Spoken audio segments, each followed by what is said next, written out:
What could have been a distressing moment on the streets of Ijebu Ode turned into a story of compassion as a woman believed to be living with a mental health condition safely delivered a baby boy. Concerned residents and private birth attendants rallied round to assist the woman, ensuring the safe delivery of the baby and the well-being of both mother and the child. Anthony Gandono reported that the newborn baby boy is the second child of the woman, presumed to be 30-year-old lady, since she developed the mental health condition. His report. The birth of a child often a moment of joy, but sometimes it exposes gaps in protection and care.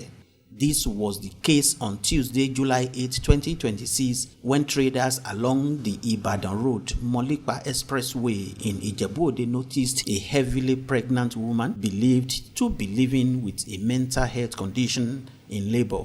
Residents quickly mobilized support to ensure the safety of both mother and child.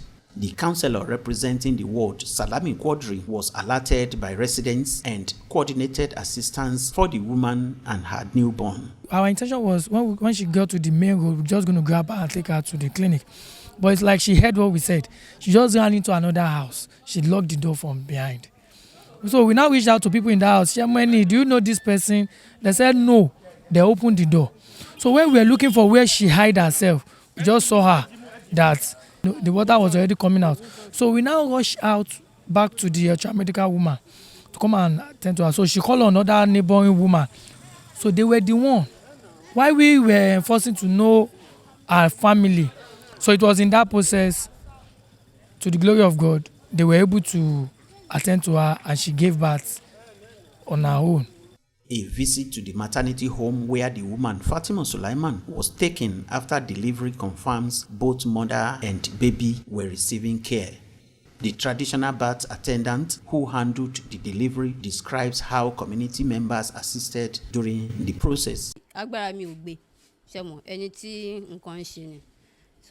God took control that she delivered the baby, but some people, including the officials of Ogun State Ministry of Women Affairs, came and took away the child, but left the mother. A relative, Aina Olatunbosun, says Fatima has lived with mental health condition for about 4.5 years and that this is her second child since her onset of the illness. Because she's mentally ill, that I will abandon her. She's my sister.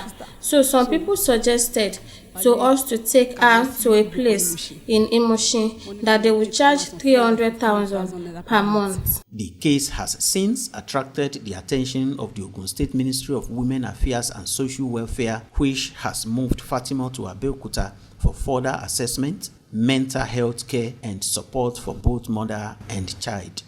The incident highlights the vulnerability of women living with mental health conditions to abuse, neglect and inadequate health care. It also underscores the need for stronger social support systems and greater protection for vulnerable members of the society. In Ijebu Ode, Anthony Gandono, NTA News.